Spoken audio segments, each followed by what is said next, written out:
नै आइजोफोर नै एबसु आरो इउपिपिएलनि लोगो लानानै गारिखौ बुख्रुबबाय नै जोंनि बिपिएफ सान्तिपुर प्राइमारिनि गारिखौ बुख्रुबबाय नै टाका लानानै भट बायनो बायदों बिसोरो आरो आसे itu गारि आरो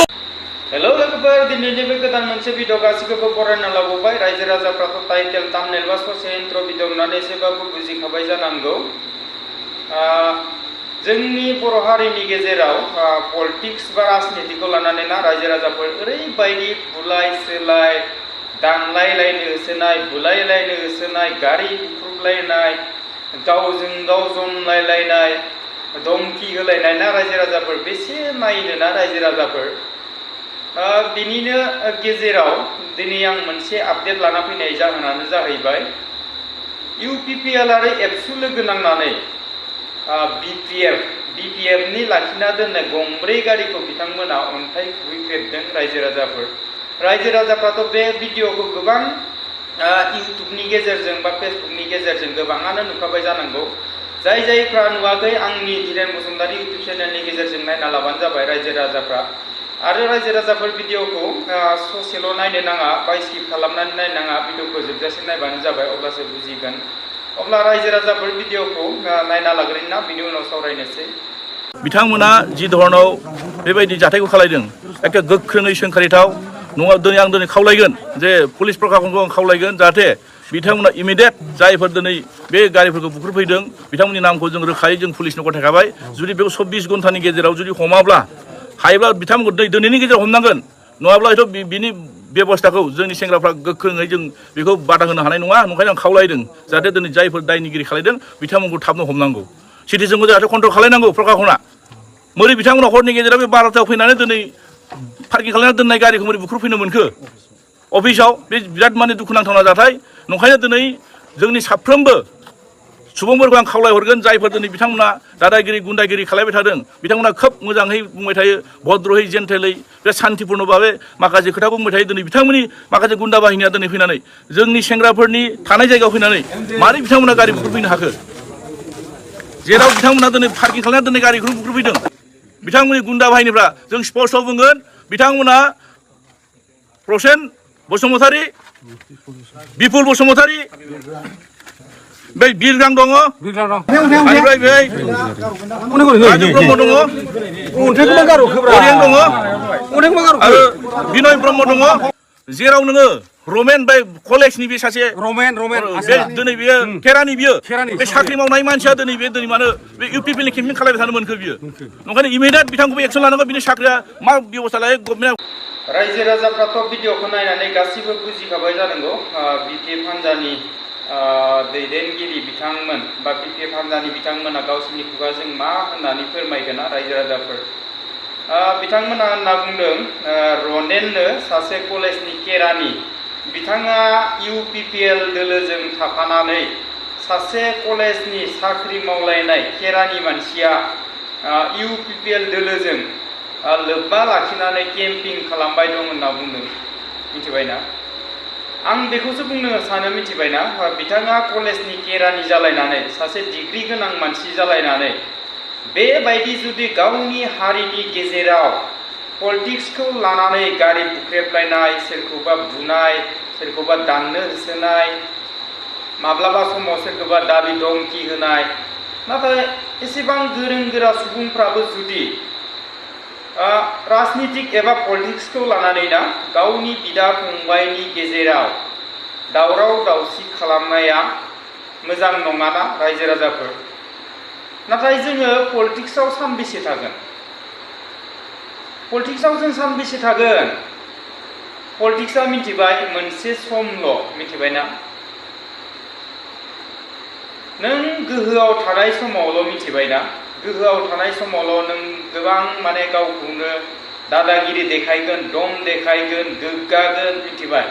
जितिया नोङो मिथिबायना पलिटिक्सनिफ्राय बोख्लायजाबाय बा नों पलिटिक्सआव ओंखारनानै सासे गेदेर मानसि जाबाय इएम जाबाय सोरबाया बा सोरबाया चिफ जाबाय नाथाय मिथिबायना नोङो 5 बोसोर बा 10 बोसोर बारा 5 बोसोर बा 10 बोसोर नोङो सासे EM बा चिफ जागोन मिथिबायना बेनि उनाव मिथिबाय नों जेनोब्ला नोंनि पावारा अबाव थागोन नाथाय जोङो मिथिबायना बिदा फंबाया अराय सम जोङो गावनि हारिनि गेजेराव नुलायबाय थागोन सोरबा सासेया सोरबा सासेखौ लोगो मोनगोन मिथिबायना नाथाय जोङो पलिटिक्सखौ खालामनांगौ खालामना नङा मिथिबायना खालामनाङा नङा नाथाय जोंनि मानसिफ्रा पलिटिक्सखौ खालामनो रोङा जोङो पलिटिक्सआव ओंखारो थिग नंगौ नाथाय जोङो जेब्ला समाव पलिटिक्स खालामोना बै समाव पलिटिक्सनि गेजेराव बा राजनितिकआव ओंखारोब्ला एसे एनैया दावराव दावसि जाखायो मिथिबायना नाथाय जोंनि बिदा फंबायफ्रा बा बर' हारिनि रायजो राजाफ्रा बा बिदा फंबायमोन बिब' बिनानावमोन बिसोरो मा जायो मिथिबाय बै पलिटिक्स समाव नांलायनायखौनो बिसोर मा सानना लायो माने लाइफनि थाखाय बेजों एगेन्स्ट जायो मिथिबायना रायजो राजाफोर नाथाय गुबुन हारियाबो पलिटिक्सखौ गेलेया नङा गेलेयो राजनितिकआव ओंखारा नङा ओंखारो सोरबाया BJP सोरबाया AGP सोरबाया AJP गोबां गुबुन हारिनि बा हारसा हारिनि गेजेरावबो गोबां पलिटिक्स गेलेयो नाथाय जोंनि हारिनि गेजेराव मिथिबायना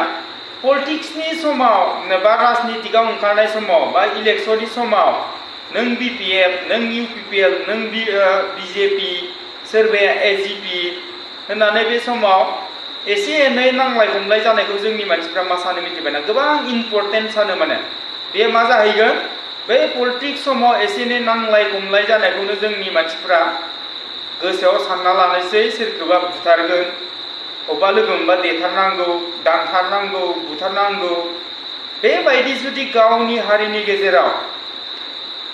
जुदि जोङो ना गावनि हारिनि गेजेराव जुदि नांलाय खमलाय बुलाय सोलाय दानथारलायनाय बुथारलायनाय जायोब्ला जों मा होननानै फोथायनो ना रायजो राजाफोर गावनि हारिनि गेजेराव आं बेखौनो सानो मिथिबायना